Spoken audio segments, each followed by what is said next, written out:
আলহামদুলিল্লাহ, এটি হচ্ছে কোরআনে পাকের 112 নম্বর সূরা। ছোট্ট এই সূরাটি বড় আজিমুশ-শাআন সূরা, ছোট ছোট 4টি আয়াত, আর এই আয়াতটা কোরআনে পাকের 3 ভাগের 1 ভাগ। একটু পরেই আমরা হাদিস শুনবো এই সংক্রান্ত।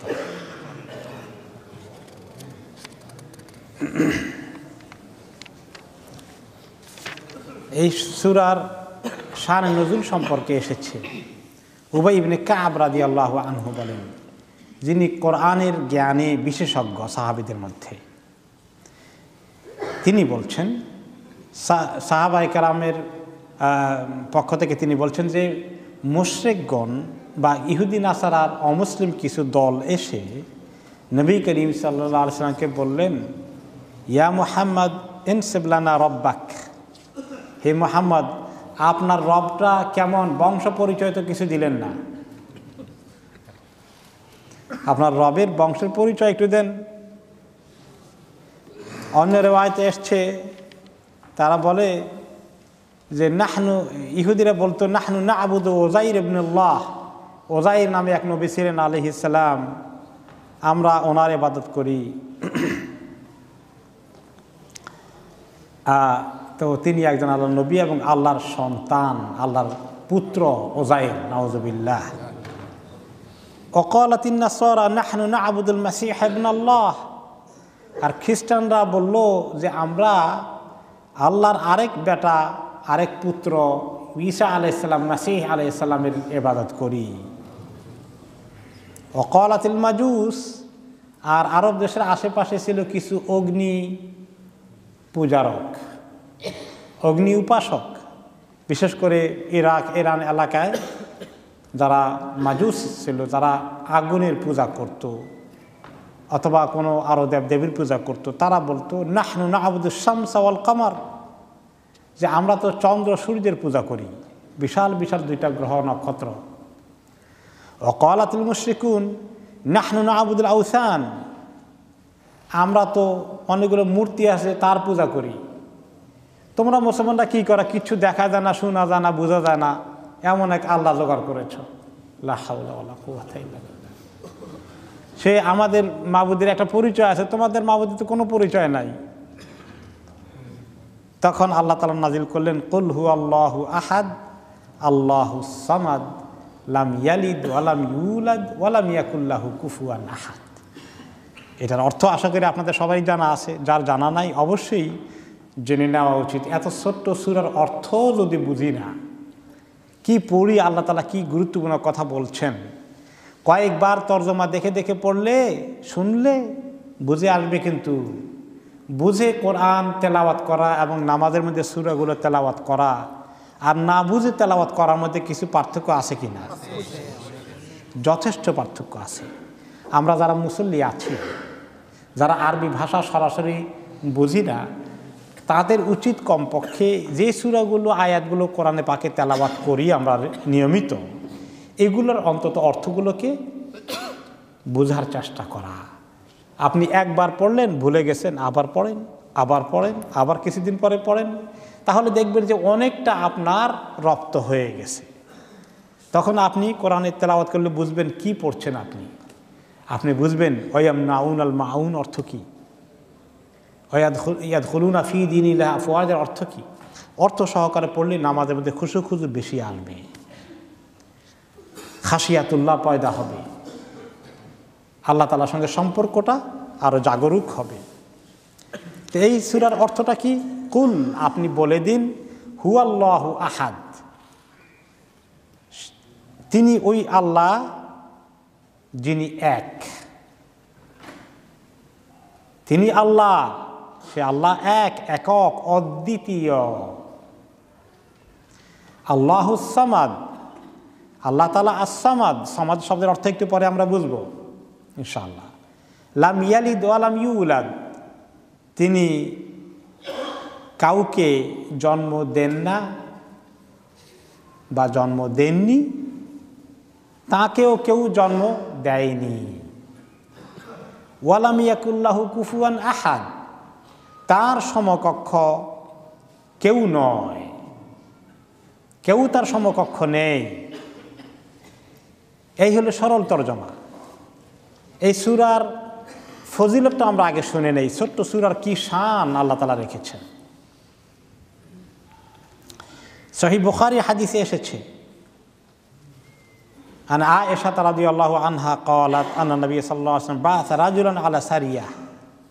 নবী করিম সাল্লাল্লাহু আলাইহি ওয়াসাল্লাম সাহাবীদের একটি ছোট্ট দলকে কোনো জায়গায় জিহাদে পাঠিয়েছিলেন, আর সেই দলের যিনি আমির ছিলেন, কমান্ডার ছিলেন, তিনি অবশ্য ওনাদের জামাতের নামাজের ইমামতিও করতেন।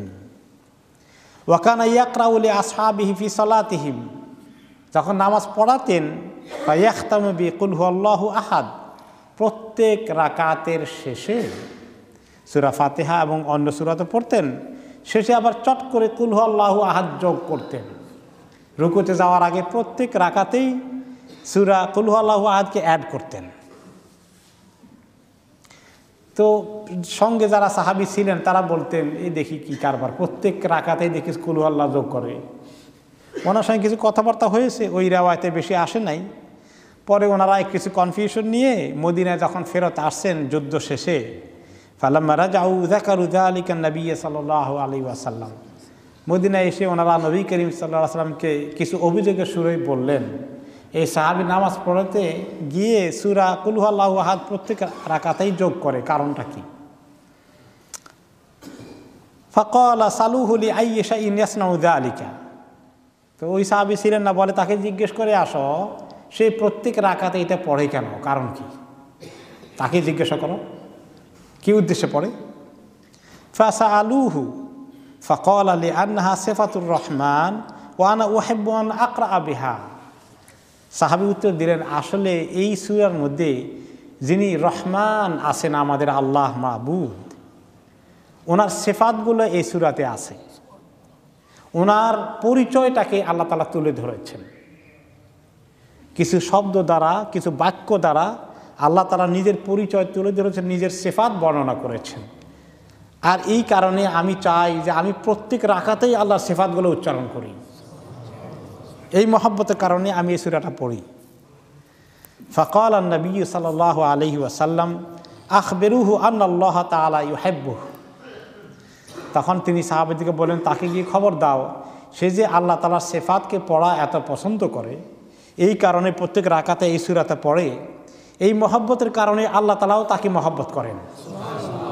এই খবরটা তাকে দিয়ে আসো। আরেকটি হাদিসে সহিহ বুখারীতে এসেছে, এই ঘটনার আরেকটা ঘটনা ঘটেছে এরকম এই সূরাকে নিয়ে। কানা রাজুলুম মিনাল আনসার ইয়াউমুহুম ফি মসজিদ কুবা। কুবা মসজিদ আমরা যেখানে যাই মদিনা তৈয়বাতে গেলে, ওই কুবা পল্লীতে আনসারি সাহাবীরাই থাকতেন বেশি। মুহাজির সাহাবীরা তো মেইন মদিনা শহরে এসে আশ্রয় নিয়েছিলেন। সেই কুবা মসজিদে সাহাবীদের জামাতের যিনি ইমামতি করতেন, উনি কি করতেন? ফাকুল কানা কুল্লামা ইফতাতাহা সূরাতান ইয়াকরাউ বিহা লাহুম ফি সালাতি মিম্মা ইয়াকরাউ বিহি ইফতাতাহা বিকুল হুয়াল্লাহু আহাদ হাত্তা ইয়াফরুগা মিনহা। প্রত্যেক রাকাতেই সূরা ফাতিহার শেষে অন্য সূরার আগে কুল হুয়াল্লাহু আহাদ পড়েন আগে, তারপরে আরেক সূরা জোগাড় করেন। এখন সাহাবীরা তাকে বললেন, ওয়া কানা ইয়াসনাউ যালিকা ফি কুল্লি রাকাআতিন, প্রত্যেক রাকাতেই এই কাজ করেন। ফাকাল্লামাহু আসহাবুহু, সঙ্গী সাথীরা মুসল্লিরা অনেকে বললেন, এই কাম করেন কেন প্রত্যেকবার? ফাকালু ইন্নাকা তাফতাতিহু বিহাদিস সূরা সুম্মা লা তারা আনহা তুজদাউকা। এই সূরা দিয়া আপনি তেলাওয়াত শুরু করেন, আবার আপনি দেখি মনে হয় এটা যথেষ্ট না, আর আবার আরেক সূরা পড়েন। এক সূরা পড়লেই তো নামাজ হয়ে যায়। কুল হুয়াল্লাহ যখন পড়ছেন হয়ে গেছে নামাজ। সাহাবী বললেন, মা আনা বিতারিকিহা, দেখো এই সূরা পড়া আমি ছাড়বো না কোনো রাকাতে। ইন আহবাবতু আ উম্মাকুম বিযালিকা ফাআলতু, এই সূরা পড়বো প্রত্যেক রাকাতে, যদি পছন্দ হয় আমাকে ইমাম হিসাবে রাখো, আমি ইমামতি করবো আর সূরা পড়াবো। ওয়া ইন কারিহতুম তারাকতুকুম, আর যদি তোমাদের কাছে খুবই খারাপ লাগে, পছন্দ হয় না, তাহলে আমাকে বাধ্য করো না, দরকার হলে আমি ইমামতি ছেড়ে দেব। ওয়াকানু ইয়ারাউনা আন্নাহু মিন আফদালিহিম, কিন্তু সাহাবারা বুঝতেন এই ইমামটা আমাদের সবার মধ্যেই উপযুক্ত ইমাম, তাকে আমরা ছাড়তেও পারি না, সব দিক থেকে সে উপযুক্ত ইমাম। ওয়াকারিহু আন ইয়াউম্মাহুম গায়রুহু, ওনার জায়গায় আরেকজনে সেই ইমামতি করবে ওনাদের তা পছন্দ হচ্ছিল না, কারণ উনি সব দিক থেকে উপযুক্ত। শেষ পর্যন্ত ফালাম্মা আতাহুমুন নবী সাল্লাল্লাহু আলাইহি ওয়াসাল্লাম আখবারুহুল খাবার, একবার নবী করিম সাল্লাল্লাহু আলাইহি ওয়াসাল্লাম আসলেন কয়েকদিন পরে, মদিনা থেকে তো উনি প্রায় কোবা আসতেন তো নামাজ পড়তে, তিনি আসলেন। আসার পরে সাহাবায়ে কেরাম বললেন যে এই খবরটা ওনাকে বলছি, উনি তো মানে এই ছাড়বেন না সূরা, এটা বলছে দরকার হলে ইমামতি ছেড়ে দেবেন। তখন তিনি ডেকে বললেন, ইয়া ফুলান মা ইয়ামনাউকা আন তাফআলা মা ইয়া'মুরুকা বিহি আসহাবুক, তোমার বন্ধুরা যে বলে বা সঙ্গী সাথীরা যা বলে তাদের কথা শুনো না কেন? হয় কুল আল্লাহ পড়ো অথবা আরেকটা সূরা পড়ো, তুমি দুইটাই পড়ো, দরকার কি? ওমা হামালাকা আলা লুজুমি হাদি সূরা ফি কুল্লি রাকা, প্রত্যেক রাকাতে পড়তে হবে কুল আল্লাহু আহাদ, কি কারণে পড়ো? ক্বালা ইন্নী উহিব্বুহা, একই উত্তর দিলেন, আমি এই সূরাটাকে ইয়া রাসূলুল্লাহ খুব মহব্বত করি, কারণ আল্লাহ তাআলার গুণগান এই সূরাতে আছে। তিনি তখন উত্তর দিলেন, হুব্বুকা ইয়াহা আদখালাকাল জান্নাহ, এই সূরার মহব্বত তোমাকে জান্নাতে নিয়ে ছাড়বে। এই আজিমুস শান সূরা, এই সূরা সম্পর্কে সহিহ বুখারীতে আরেকটি হাদিস এসেছে। রাসূলুল্লাহ সাল্লাল্লাহু আলাইহি ওয়াসাল্লাম সাহাবীদেরকে একবার জিজ্ঞেস করলেন, আইয়া'জিজু আহাদুকুম আন ইয়াকরা সুলুসাল কোরআন ফি লাইলা, তোমরা কি প্রত্যেক রাতে কোরআনের 3 ভাগের 1 ভাগ পড়তে পারবা না? কোরআনের 1/3 প্রত্যেক রাত্রে পড়তে পারবা? ফাশাক্কা যালিকা আলাইহিম, সাহাবীরা দেখলেন 3 ভাগের 1 ভাগ কোরআন শরীফ পড়া 10 পারা কম না। তা ওনারা দেখলেন যে খুব কঠিন, ইয়া রাসূলুল্লাহ সব রাতে তো পারা যায় না এত লম্বা।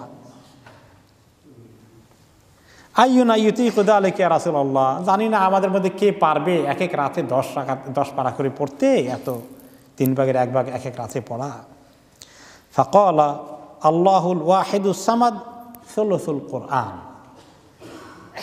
এই কুল হুয়াল্লাহু আহাদ পড়ো প্রত্যেক রাতে, এটা কোরআনের 3 ভাগের 1 ভাগ। তাহলে তো এখন সহজ বুদ্ধি পেয়ে গেছি, প্রত্যেক রাতে 3 ভাগের 1 ভাগ কেন, পুরো কোরআনই পড়তে পারি, খালি কুল হুয়াল্লাহু আহাদ পড়ে 3 বার পড়ে ঘুমিয়ে গেলাম, খালাস, প্রত্যেক রাত্রে 1 খতম হয়ে গেল। মাশাআল্লাহ, জীবনে কয় হাজার কত লক্ষ খতম হয়ে যাবে এইভাবে।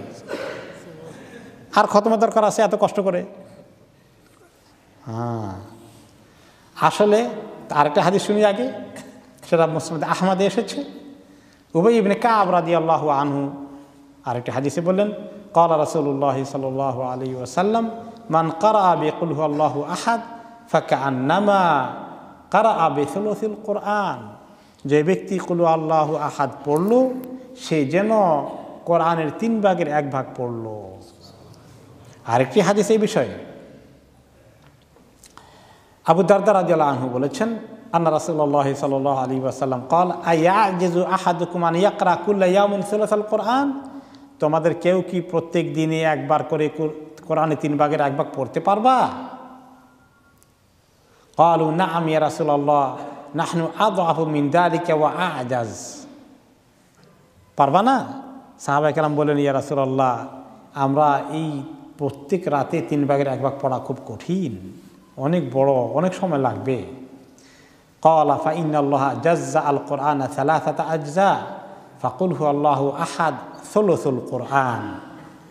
এটাও হচ্ছে আহমদ, মুসলিম, নাসাইর হাদিস যে আল্লাহ তাআলা কোরআনকে 3 ভাগে বিভক্ত করেছেন, আর কুল হুয়াল্লাহু আহাদ হচ্ছেন 1/3 কোরআনের 3 ভাগের 1 ভাগ।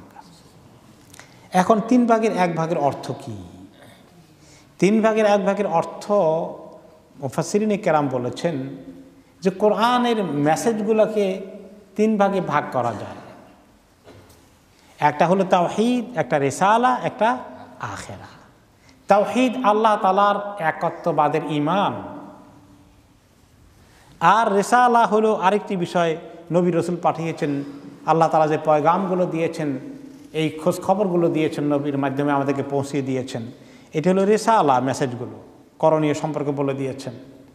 আর আরেকটা হলো আখেরা, আখেরাতে কি হবে, মৃত্যুর পরে কি হবে, কবরে কি হবে, হিসাব নিকাশ কেমনে হবে, আমলনামা কোনভাবে আসবে, সিরাত কিভাবে পাড়ি দিতে হবে, জান্নাত জাহান্নামের কি অবস্থা হবে। তো কোরআনের বক্তব্যগুলোকে 3 ভাগে ভাগ করা যায়, তাওহীদ, রিসালাত এবং আখিরা। এখন এই সূরার মধ্যে কোনটা আছে? তাওহীদ আছে। তাওহীদের কথাটাকে পরিষ্কারভাবে বলে দেওয়া হচ্ছে। আর এই জন্যই এটা বক্তব্যের দিক থেকে 3 ভাগের 1 ভাগ কাভার করে ফেলেছে। এই জিনিসটাই বোঝানো হয়েছে। এই নয় যে সারা কোরআন খতম করলে যে সওয়াব হবে, কুল হু আল্লাহ 3 বার খতম করলে সেম সওয়াব হয়ে যাবে, এটা বোকামির ব্যাখ্যা। এই ব্যাখ্যাটা ঠিক নয়। মর্যাদার দিক থেকে এটা অনেক মর্যাদা, বক্তব্যের দিক থেকে তাওহীদের উপরে তার কোনো বক্তব্য হয় না, সেই সেন্সে বলা হয়েছে।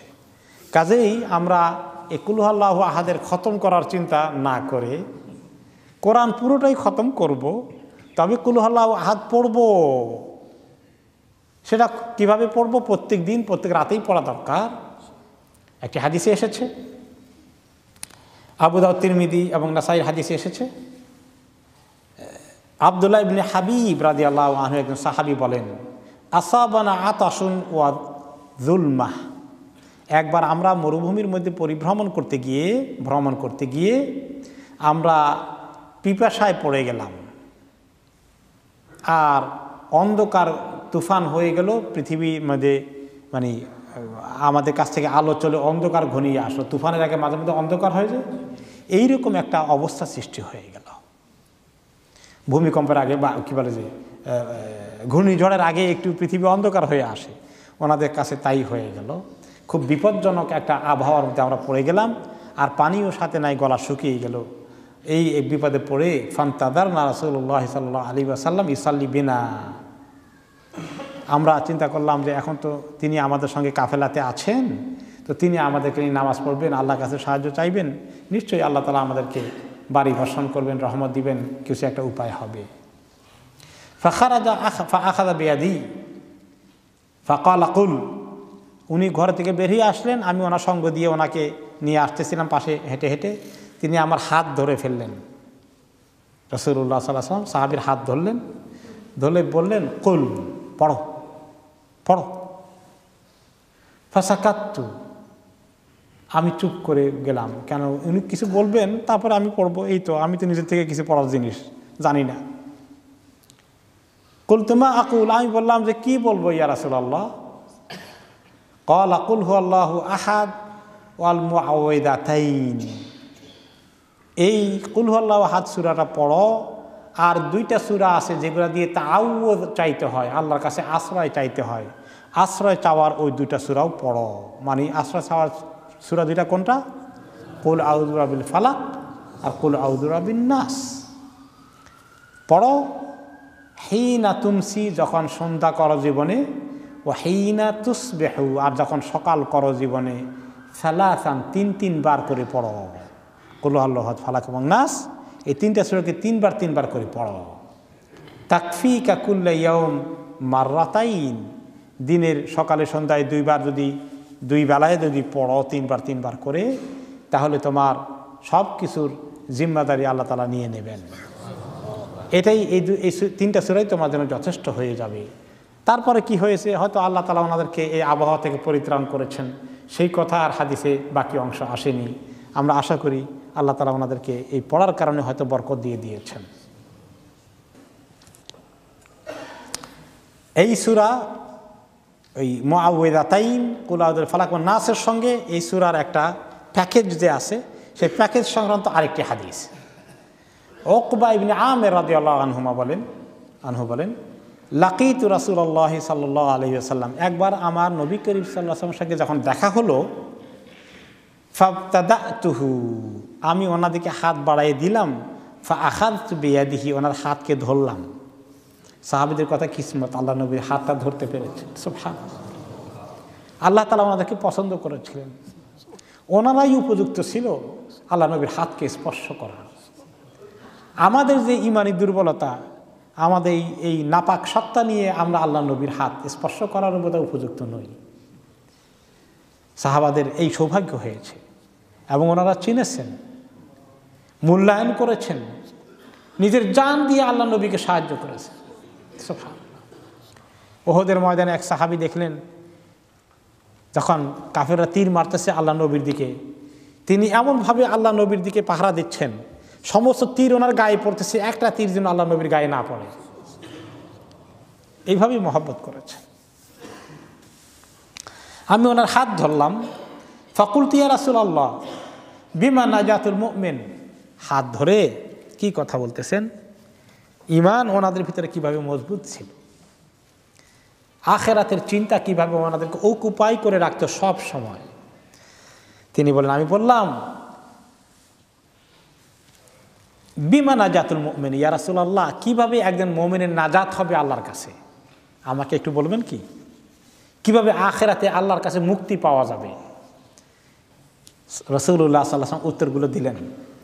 মনোযোগ দিয়ে শুনেন, মনোযোগ দিয়ে আমরা সবাই শুনি, আমল করার চেষ্টা করি। তিনি বললেন, ইয়া উকবা ইবনে আমের, ইয়া উকবা আখরিস লিসানাক।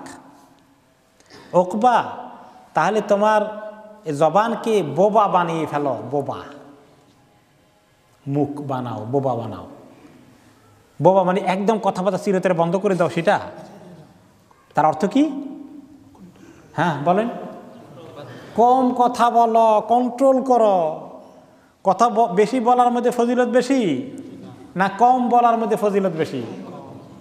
আমরা সবাই স্বীকার করি, বুঝি, আমল করি। আমাদের মন তো চায় কথা বেশি বলতে, কথা বেশি বললেই লাভ। ঝগড়া ফাসাদ লাগলে, তর্ক বিতর্ক লাগলে কথা বেশি বলি না কম বলি? বেশি বলি। আখরিস লিসানাক, কম বলার জন্য এমন শব্দ ব্যবহার করলেন যে জবানকে এত কন্ট্রোল করো লোকেরা যেন মনে করে এই লোকটা বোবা কিনা। ইয়া আল্লাহ, দরকার হইলে বলো না, দরকার হইলে বলো না। আরেকটা হাদিস কি বলেছে, মান কানা ইউমিনু বিল্লাহি ওয়াল ইয়াউমিল আখির ফালইয়াকুল খাইরান আও লিয়াসমুত। যে ব্যক্তি আল্লাহ এবং আখিরাতের প্রতি ইয়াকিন করে, বিশ্বাস করে, সে যেন ভালো কিছু বলার থাকলে বলুক, তা না হলে যেন চুপ করে থাকে, নাজাতের কারণ হয়ে যাবে তার। এক নম্বর কাজ দিলেন নাজাত পাওয়ার জন্য, কথা কম, জবানকে কন্ট্রোল, এই এক নম্বর। দুই নম্বর কি, ওয়াল ইয়াসা আকা বাইতাক। গতকালকের জুমায় আমরা খুতবায় বলেছি, ওয়াল ইয়াসা আকা বাইতাক, তোমার ঘর যেন তোমার জন্য যথেষ্ট জায়গা হয়ে যায়। তার মানে কি, বিনা প্রয়োজনে বেশি রাস্তাঘাটে, দোকানে পাটে, বাজারে ঘাজারে ঘোরাফেরা করার দরকার নেই। মানুষের জন্য সেফ ঘরে থাকা বেশি। এই দেশের অবস্থায় আপনি বলেন, ঘরে থাকলে গুনাহ বেশি হবে না বাইরে আসলে গুনাহ বেশি হবে? কি কারণে বেশি হবে ব্যাখ্যা করে বুঝাইতে হবে। চোখের গুনাহটা যে রাত দিন হয়ে যাচ্ছে, ঘরে থাকলে মাশাআল্লাহ সেফ। তবে টেলিভিশন একটা যন্ত্র একটা ঘরের মধ্যে ঢুকে আছে, ওইটা আবার আরেকখান দিয়ে আরেক বিপদ আছে। ঘরে বসে টেলিভিশন দেখার মধ্যে কোনো ফজিলত নাই, তাহলে ওই গুনাহ হতেই থাকবে। কিন্তু বিনা প্রয়োজনে রাস্তাঘাটে ঘোরাঘুরি, হাঁটাহাঁটি, আড্ডা দেওয়া, গল্পগুজব করা, এই কাজ না করে ঘরে থাকলেই অনেক ফায়দা। ঘরে থাকলে বসে 2 রাকাত নফল নামাজ পড়তে পারলাম, বসে একটু কোরআন তেলাওয়াত করতে পারলাম, হাদিস পড়লাম, তাফসির পড়লাম, তাফসিরের আলোচনা শুনলাম, রেকর্ড দেখলাম, রেকর্ড শুনলাম। বাইরে গেলে কত আড্ডা ফাড্ডা, কত গল্প গুজব, কত গীবত, চগলখুরি, কত চোখের গুনাহ, এগুলো থেকে আমরা সেফ হয়ে গেলাম। ঘরে সময় বেশি দেওয়ার মধ্যে অনেক ফায়দা। স্ত্রী অভিযোগ করবে না যে আমাকে সময় দিল না। স্ত্রীর সময় পাওয়ার হক আছে, বেচারি পেয়ে গেল। ছেলে মেয়েগুলো যাদের আছে, বাবা ঘরে থাকলে ছেলে মেয়েগুলোর লাভ বেশি হয় না ক্ষতি বেশি হয়? বেশি লোকে মাতলেন না, বেশি লোকে আওয়াজ দিলেন না। অনেকে মনে করেন ঘরে থাকলে ছেলে মেয়ে কী লাভ হবে। সুবহানাল্লাহ। আমি যদি 1 ঘন্টা আগে ঘরে যেতে পারি, আধা ঘন্টা আগে যেতে পারি, আমি বুঝি আলহামদুলিল্লাহ আমার ছেলে মেয়ের অনেক লাভ আছে। খালি বসে থাকলে, ঘরে থাকলেই লাভ আছে। আপনারা অনেকেই এটা ফিল করেছেন, ঠিক কিনা? বাবা থাকলে ছেলে মেয়ে অনেক কন্ট্রোল থাকে, লেখাপড়া একটু মনোযোগ দিতে চেষ্টা করে বেশি। মা মহিলা মানুষ, ছেলেমেয়েরাও বুঝে যে মা তো মহিলা। মহিলাদের মন নরম, দুর্বল মানসিকভাবে, তো ওই তারা অ্যাডভান্টেজ নিয়ে নেয়, সুযোগ নিয়ে নেয়। এই জন্য আল্লাহর ওয়াস্তে আপনারা আড্ডা ফাড্ডা না দিয়ে ঘরে সময় দেবেন, বাচ্চা কাচ্চাগুলোকে পাহারা দেওয়া যান, বসে থাকেন, তাতেও অনেক ফায়দা আছে। রাসূলুল্লাহ সাল্লাল্লাহু আলাইহি ওয়াসাল্লাম হাদিসগুলো যে কি দামি কথা, কত সায়েন্স, কত বিজ্ঞানের কথা তিনি বলেছেন এখানে। ঘরে থাকার মধ্যে এত ফায়দা আছে। হ্যাঁ, কাজকর্ম বাদ দিয়ে সারাদিন ঘরে বসে থাকা, ওইটা কথা বলছে নাকি? সংসার চালানো, দুনিয়া চালানো, দায়িত্ব পালন করা, দিনের দায়িত্ব, দুনিয়ার দায়িত্ব, দায়িত্ব যেগুলো আছে পালন করতে হবে, কিন্তু আড্ডা ফাড্ডা দেওয়ার জন্য ঘরে থাকা, বাইরে থাকা দরকার নাই, এই কথা বোঝানো হয়েছে। তো এইভাবে তিনি দ্বিতীয় মেসেজ দিলেন, ওয়ালিয়াসআকা বাইতুক, তোমার ঘর যেন তোমার জন্য যথেষ্ট জায়গা হয়ে যায়। ঘরে ভালো লাগে না, খালি কেমনে বাইরে হবে। কিছু লোক আছে ঘরে গেলেই মন খারাপ, ঘরটা তার জন্য জেলখানা হয়ে গেছে, বাইরে হয়ে চলে আসলেই মনে হয় যেন শান্তি পাওয়া গেল। এটা উল্টা হয়ে গেল। হাদিসে বলেছে ঘরে বেশি থাকার জন্য প্রয়োজনীয় কাজকর্ম পরে। 3 নম্বর, ওয়াবকা আলা খাতিআতিকা, এটাও গত জুমা আমরা বলেছি হাদিস থেকে, যে তোমার গুনার কথা মনে করে আল্লাহর কাছে বেশি করে কাঁদো, তওবা করো, ইস্তিগফার করো, গুনাহগুলোর কথা মনে করো। 15 বছর বয়সে গুনাহ হয়েছে, 20 বছর বয়সে, 30 বছর বয়সে, 50 বছর বয়সে, কোথায় কোথায় কী কী গুনাহ হয়েছে, বড় গুনাহ করার কথা তো সবাই মনে আছে। ওগুলোর কথা মনে করে আল্লাহর কাছে কাঁদো। এখন কথা শেষ হয়নি। রাসূলুল্লাহ সাল্লাল্লাহু আলাইহি ওয়াসাল্লাম এবার সাহাবীর হাত নিজে ধরলেন, এবার ধরে বললেন, ফাআখাযা বিয়াদাইয়া, সাহাবী বলেন তিনি আমার হাত ধরলেন এবার। ফাকালা ইয়া উকবা ইবনে আমির আলা উআল্লিমুকা খায়রা সালাসি সুওয়ারিন উনজিলাত ফিত তাওরাত ওয়াল ইনজিল ওয়াজ জাবুর ওয়াল কুরআনিল আযীম। হে উকবা ইবনে আমির, এমন 3টা সূরা, কোরআনের মহান 3টা সূরা, দ্য গ্রেটেস্ট সূরাস অফ কোরআন। শুধু কোরআন নয়, যত কিতাব আল্লাহ নাজিল করেছেন, তাওরাত, জাবুর, ইনজিল, কোরআন, সমস্ত কিতাবের বক্তব্য থেকে বাছাই করে সর্বশ্রেষ্ঠ 3টে সূরার কথা কি তোমাকে আমি বলবো? ক্বালা কুলতু বালা জাআলানি আল্লাহু ফিদাক। ইয়া রাসূলুল্লাহ, আমাকে অবশ্যই বলেন, আল্লাহ তাআলা আমাকে তৌফিক দান করুন আপনার খেদমতে আর বেশি করে করার জন্য। আমাকে বলেন প্লিজ, আমি তো এই কথা শোনার জন্যই আপনার সঙ্গ পাওয়ার জন্য অধীর আগ্রহে আছি। ক্বালা ফাআকরাআনি, তখন নবী করিম সাল্লাল্লাহু আলাইহি ওয়াসাল্লাম আমাকে পড়ে শোনালেন, বিসমিল্লাহির রহমানির রহিম, কুল হুয়াল্লাহু আহাদ আল্লাহুস সামাদ লাম ইয়ালিদ ওয়া লাম ইউলাদ ওয়া লাম ইয়াকুল লাহু কুফুয়ান আহাদ। এরপরে পড়লেন সূরা ফালাক, এরপরে পড়লেন পুরা সূরা আন-নাস। এই 3টে সূরা তাওরাত, জাবুর, ইনজিল, কোরআনের মধ্যে নাজিল হওয়া সমস্ত সূরাগুলোর চেয়ে শ্রেষ্ঠ সূরা, সমস্ত সূরাগুলোর মধ্যে শ্রেষ্ঠ সূরা। তারপরে তিনি বললেন, ইয়া উকবা লা তানসাহুন্না ওয়ালা তাবিত লাইলাতান হাত্তা তাকরাহুন্না। উকবা, এই সূরা 3টা ভুলে যেও না কখনো, কোনো রাত্র ঘুমিও না এই 3টা সূরা না পড়ে। কত রাত্রে ঘুমিয়েছি আমরা 3টা সূরা না পড়ে, বলেন দেখি?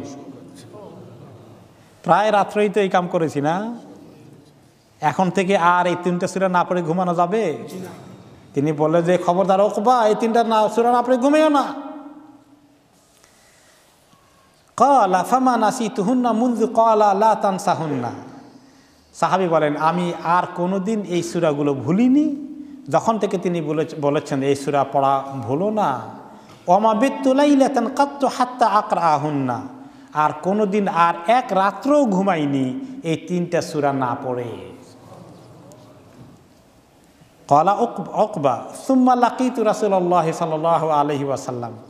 সাহাবীদের কেমন আগ্রহ ছিল দিন শিখার জন্য, দিনের মহব্বত আল্লাহ তাআলা এমন মজবুত করে দিয়েছিলেন, দুনিয়ার তুলনায় দিনের কত বেশি জায়গা তাদের দিলে হয়েছিল। বলেন তিনি আবার এই একই হাদিসে বলছেন, আরেকদিন আমার নবী করিম সাল্লাল্লাহু আলাইহি ওয়াসাল্লামকে যখন পেয়ে গেলাম, সামনাসামনি দেখা হয়ে গেল। ফাবতাদাতুহু, ওনার হাতখানা ধরলাম মুসাফা করার জন্য, ধরে কি আর সহজে ছাড়ে নাকি? সুম্মা আখাযতু বিয়াদিহি, হাতটা ধরলাম। ফাকুলতু ইয়া রাসূলুল্লাহ আখবিরনি বিফাওয়াদিল আমাল। ওই দিনকার আমলগুলো শুনতে খুব ভালো লাগছে, আমল করছেন। বলে যে আজকে আমারে কিছু ফজিলতের আমলের কথা শোনাবেন। আজকে আবার দরখাস্ত দিচ্ছেন। আমরা কখন দেখা হইলে কার কাছে এইগুলো জিজ্ঞাসা করি? নবী রাসূল তো নাই ঠিকই, কিন্তু সেই জ্ঞান পৌঁছে দেওয়ার মতো তো এখনও টুটাফাটা আলেম ওলামা তো আছেন। আমরা কতক্ষণ জানার চেষ্টা করেছি এরকম দেখা হলে। ফাকুলতু ইয়া রাসূলুল্লাহ আখবিরনি ফাওয়াদিল আমাল। ফাকাল ইয়া উকবা সালমান কাতাক। আজকে ছোট ছোট 3টা বাক্য দিলেন, 3টা মেসেজ দিলেন। ইয়া উকবা সালমান কাতাক, উকবা তোমার সঙ্গে যে দুর্ব্যবহার করে, সম্পর্ক কাটে, তুমি তার সঙ্গে সম্পর্ক রাখার চেষ্টা করো। কাজটা কি সহজ না কঠিন? কঠিন। এত দুর্ব্যবহার করে, তার সঙ্গে আমি ভালো মানুষই দেখাই কেমনে, তার সঙ্গে ভালো ব্যবহার করি কেমনে, তার সঙ্গে কথা বলি কেমনে, তাকে সালাম দেই কেমনে, এগুলো আমাদের কষ্টের কারণ হয়ে যায়। 2 নম্বরে বললেন ও আতেমান হারামাকা, যে তোমাকে সবসময় বঞ্চিত করে তুমি তাকে দেওয়ার চেষ্টা করো। আমরা মনে করি সমান সমান না হলে পারি না, আমিও আপনাকে যা দিই আপনিও আমাকে তা দিবেন, লেনদেন এভাবেই হবে। সবসময় আমি দেবো আপনি দেবেন না, আর আপনারা দেবো না আমি। কয়েকবার দিয়ে আসলে দেখছি না, এই লোকের সঙ্গে হবে টাবে না। এইরকম আমি যেরকম করি সেও এরকম করে, তাহলে আমরা ভালো ব্যবহার করতে পারি, কিন্তু একতরফা ভালো হইতে পারি না। ইসলাম কি বলে? তুমি একতরফা ভালো থাকো। আপনি কি শুনছেন সে আমাকে কি করছে? আপনি কি শুনছেন আমি আমার প্রত্যেক ছেলে মেয়ের বিয়ে তাকে দাওয়াত দিলাম, তার মেয়ের বিয়েতে সে আমাকে দাওয়াত দিল না, আর কোনোদিন তাকে দাওয়াত দেব না। এরকম আমাদের হয়ে যায়। আমি অমুকের প্রায় হাদিয়া দিয়ে সে আমাকে দেয় না, আর দেবো না তাকে হাদিয়া। কিছু কোনো কাটিসি জানেন না, চিনে না, খালি নেয়, খালি খায়, দিতে জানেন না। আত্মীয় স্বজন এরকম করে, হ্যাঁ, এত অসামাজিক, এত কৃপণ, আমরা তাদের দাওয়াটাও দেব না। এরকম মানসিকতা আমাদের হয়ে যায়। তিনি বললেন ও আতেমান হারামাকে, যে তোমাকে দেয় না তুমি একতরফা দাও।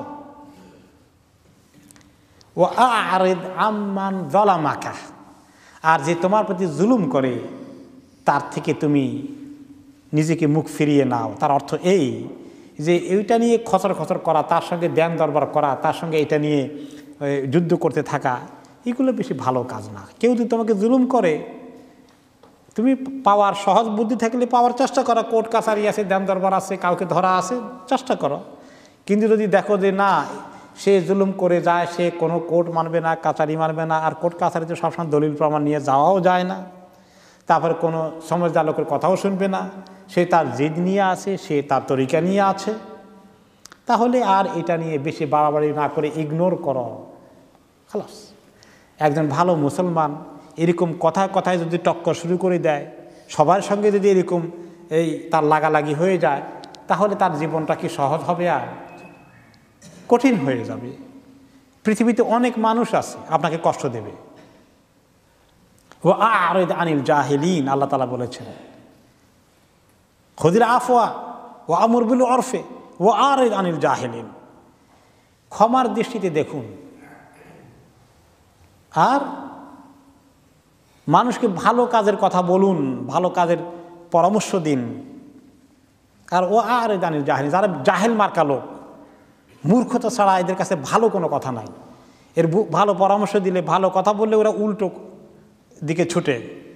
এইরকম লোক যদি উল্টাপাল্টা তর্ক বিতর্ক করে, তাদেরকে এড়িয়ে চলুন। তাদের সঙ্গে বেশি আর আপনি অগ্রসর হয়ে তাদের সঙ্গে আপনি টক্কর লাগানোর দরকার নেই।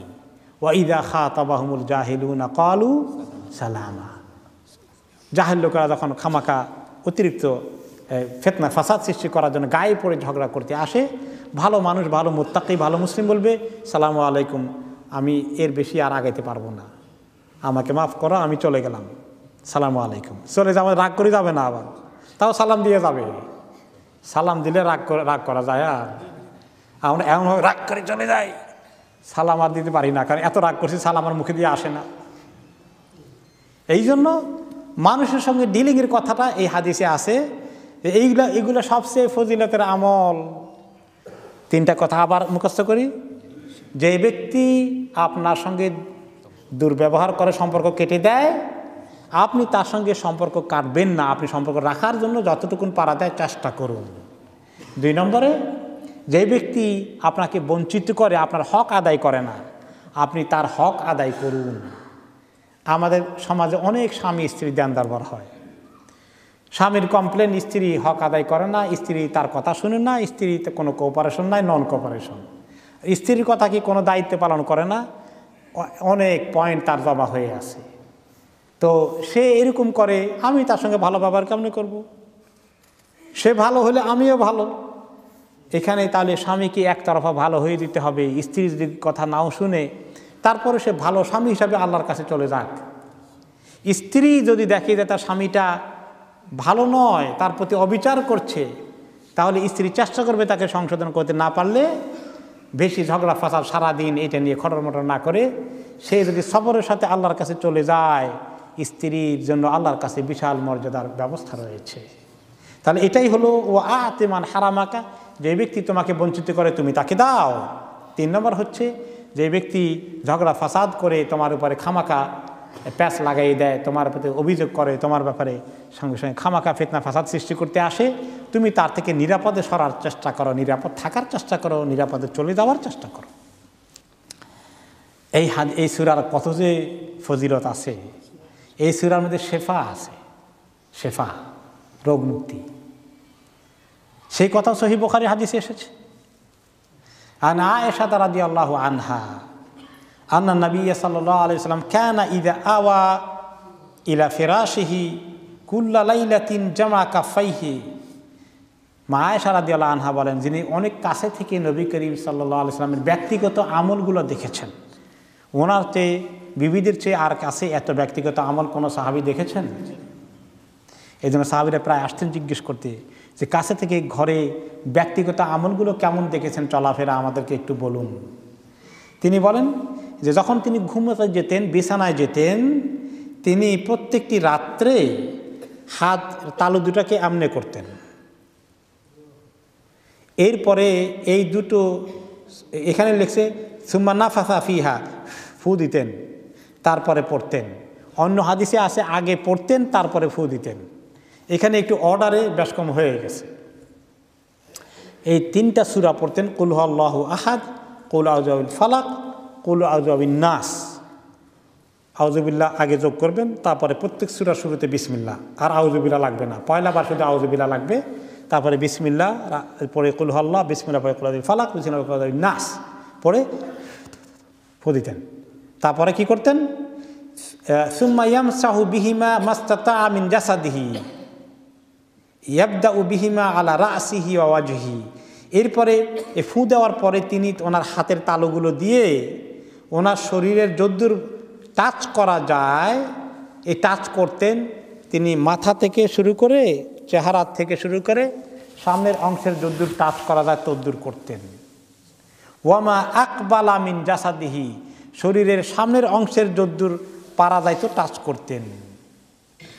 পিছনের দিকে যাইতেন নাকি? যাইতেন না, পিছনের কথা হাদিসে নাই। অনেকে পিছনে যান, পিছনে গেলে খামাখা ভূতের বেকার কাটবেন, ও কাজে লাগবে না। ওটা হাদিস সুন্নত পর্যন্তই শেষ। হ্যাঁ, কয়বার করতেন এটার জবাব হাদিসে আছে। ইয়াফআলু যালিকা সালাসা মাররাতিন, এই কাজটা তিনি 3 বার করতেন। তাহলে প্রথমে পড়ে একবার ফু দিয়ে টাচ করতেন, আবার 3টা সূরা পড়তেন, আবার ফু দিতেন, আবার টাচ করতেন, এইভাবে করে 3 বার পড়তেন।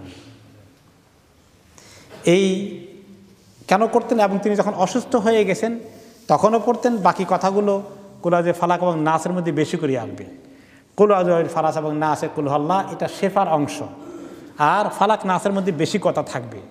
এই জন্য ফালাক নাসে যখন আমরা আসবো, আগামী তাফসীরের সূরা আল ফালাক হবে, সেখানে অনেক লম্বা তাফসীর হবে ইনশাআল্লাহ। কিভাবে এটা মানুষের জন্য শেফা আছে, অনেক কথা সেখানে আমরা পরে শুনবো বিস্তারিত। ফজিলতের মধ্যে অনেক তাফসির চলে এসেছে, তারপরেও শাব্দিকভাবে কয়েকটি কথা বলে আমরা তাফসির শেষ করবো ইনশাআল্লাহ। কুল হু আল্লাহু আহাদ, আল্লাহ তাআলা এক। এই যে আল্লাহ তাআলা এক, লা ইলাহা ইল্লা হুয়া, এই একত্ববাদ থেকেই, আহাদ থেকেই তাওহীদ এসেছে। আল্লাহ তাআলার প্রধান পরিচয় তিনি এক, মানে অদ্বিতীয়। শুধু এক বললে হয় না, আবার তর্জমা একের পরে 2, 3, 4। যদি অদ্বিতীয় বলেন তাহলে আর 2, 3 কিছু আসে না। এই জন্য আহাদ শব্দটা ওয়াহিদ থেকে আরও বেশি আবলাগ, বালাগা এর মধ্যে বেশি আছে। যদিও কোনো কোনো জায়গায় আল্লাহ তাআলা ওয়াহিদ বলেছেন, ইলাহুম ওয়াহিদ, এক ইলাহ, কিন্তু এখানে আহাদটা অর্থের দিক থেকে আরও গভীরভাবে স্পষ্ট করে কনফার্ম করছে যে আর কোনো মাবুদ নেই। আল্লাহ তাআলা এমন এক জাতে পাক, তিনি একা, তার কোনো ফ্যামিলি নেই। ওই যে তারা বলছিল তার বংশবুনিয়াদ কি, ফ্যামিলি কি, কোনো ফ্যামিলি নেই। আহাদ। আল্লাহুস সামাদ, আল্লাহ হচ্ছেন আস-সামাদ। আস-সামাদ শব্দের অর্থ কি? এর অনেক অর্থ। এই আহাদের আরও তফসির আছে। ইয়ানি হুয়াল ওয়াহিদুল আহাদ, এক এবং অদ্বিতীয়। আল্লাযী লা নাযীরা লাহু ওয়ালা ওয়াজির, আল্লাহ তাআলা সমকক্ষ কেউ নাই। আল্লাহ তাআলাকে অ্যাডভাইস করার মতো কোনো মিনিস্টারও নেই। ওয়ালা শাবিহা ওয়ালা আদিল, আল্লাহ তাআলার কাছাকাছি, আল্লাহ তাআলার মতো কোনো কিছু হওয়ার চিন্তা করা যায় না। লিআন্নাহুল কামিল ফি জামি সিফাতিহি ওয়া আফআলিহি, তিনি সকল সিফাত এবং কাজ কর্ম সব কিছুতে তিনি ইউনিক, তিনি একক, তার কোনো সমকক্ষ নেই। আর তিনি হচ্ছেন আল্লাহুস সামাদ। দ্বিতীয় আয়াতে তিনি হচ্ছেন আস-সামাদ। আস-সামাদের অর্থ হচ্ছে ইসমাদু ইলাইহিল খালায়েক ফি হাওয়াইজিহিম ওয়া মাসাইলিহিম, সমস্ত মাখলুক যার কাছে হাত পাতে, তাদের বিপদ আপদে প্রয়োজনে সমস্ত মাখলুকের যাকে দরকার, তিনি হচ্ছেন আস-সামাদ। মানে সামাদ হচ্ছেন যার কাছে সবার দরকার, আর যার কারো কাছে কোনো দরকার নেই। আল্লাহ কারো কাছে দরকার আছে? কোনো দরকার নেই। এটি হচ্ছে সামাদের অর্থ। ইবনে আব্বাস বলেছেন, হুয়া সাইয়্যিদুল্লাযী কাদ কামুলা ফি সুউদুদিহি।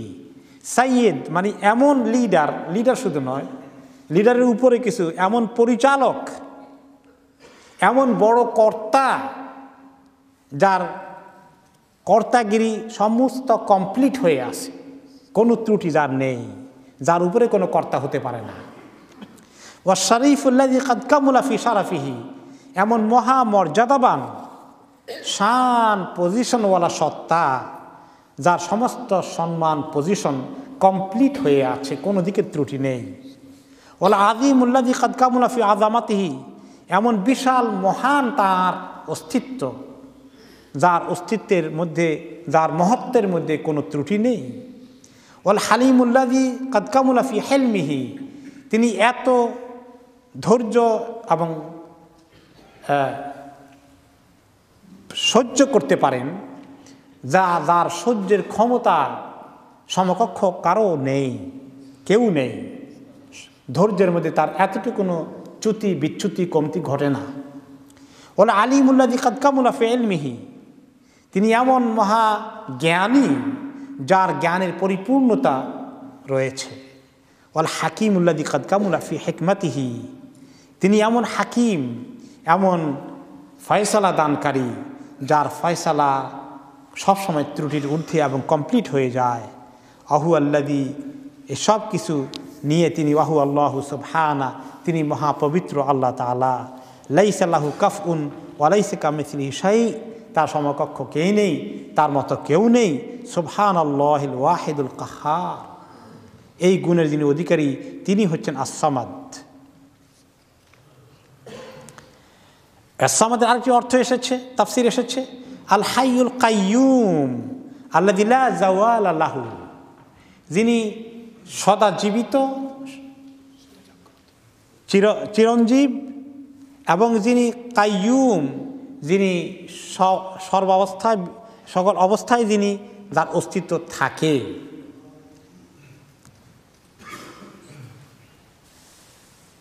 এইভাবে করে সমাজের একটা অর্থ করলে হয় না, অনেকগুলো অর্থ আছে। আরেকটি অর্থ আছে আল্লাযী লা জাওফা লাহু হুয়া আল্লাযী লা ইয়াকুলুত তাআম ওয়া লা ইয়াশরাবুশ শারাব, যিনি খাওয়া পরা মাখলুকের যত হাজত আছে এগুলো কোনো হাজত যার দরকার নেই, তিনি হচ্ছেন সেই সত্তা। এরপরে আসলো তৃতীয় আয়াত, লাম ইয়ালিদ ওয়া লাম ইউলাদ, যে যিনি কাউকে জন্ম দান করেন না, দেননি, এবং যাকে কেউ জন্ম দেয়নি। লাইসা লাহু ওয়ালাদুন ওয়ালা ওয়ালিদুন ওয়ালা সাহিবা, আল্লাহ তাআলার যেমন সন্তান নেই তেমন আল্লাহ তাআলার সঙ্গিনীও নেই। এইখানে ওইটাকে ডিনাই করা হয়েছে, কারণ সন্তান সন্ততি আসতে হলে তো জোড়া হওয়া লাগে, সে জোড়া থেকে আসে, তিনি তার ঊর্ধ্বে। আইলা সাহিবাতা লাহু, তার কোনো সঙ্গিনীও নেই, তিনি তারও ঊর্ধ্বে। বাদিউস সামাওয়াতি ওয়াল আরদ, অন্য আয়াতে আল্লাহ তাআলা পরিচয় দিয়েছেন আসমান জমিনকে যিনি প্রথমবারের মতো যিনি নিজে পূর্ব কোনো এক্সাম্পল ছাড়াই তৈরি করেছেন। আন্না ইয়াকুনু লাহু ওয়ালাদ, কিভাবে তার সন্তান হতে পারে, কিভাবে তার ছেলে বা মেয়ে হতে পারে। ওয়ালাম তাকুন লাহু সাহিবা, আল্লাহর তো কোনো বিবি নেই, সঙ্গিনী নেই। ওয়া খালাকা কুল্লা শাই, তিনি সব কিছু সৃষ্টি করেছেন। অন্য আয়াতে আল্লাহ তাআলা বলেছেন অকালু ইত্তাখাযার রহমানু ওয়ালাদা লাকাদ জিতুম শাইআন ইদ্দা, তারা বলে যে আল্লাহ তাআলার সন্তান আছে। ইহুদিরা বলেছে ওজাইর ইবনুল্লাহ, ওজাইর আল্লাহর সন্তান। খ্রিস্টানরা বলেছে ঈসা ইবনুল্লাহ, তারা বলেছে ঈসা আল্লাহর সন্তান, নাউজুবিল্লাহ। আর মক্কার কাফেররা বলতো আল মালাইকাতু বানাতুল্লাহ, যত ফেরেশতা আছে সবগুলো আল্লাহর মেয়ে, নাউজুবিল্লাহ। আল্লাহ তাআলা বলেন অকালু ইত্তাখাযা রহমান ওয়ালাদা, তারা বলে রহমান আল্লাহর সন্তান আছে। লাকাদ জিতুম শাইআন ইদ্দা, তোমরা খুবই খারাপ জিনিস আল্লাহর ব্যাপারে বলে বসেছ, দাবি করে বসেছ। ওয়াকালু ইত্তাখাযার রহমান ওয়ালাদা সুবহানাহু বাল ইবাদুম মুকরামুন, আর তারা বলে রহমান আল্লাহ সন্তান সন্ততি গ্রহণ করেছেন।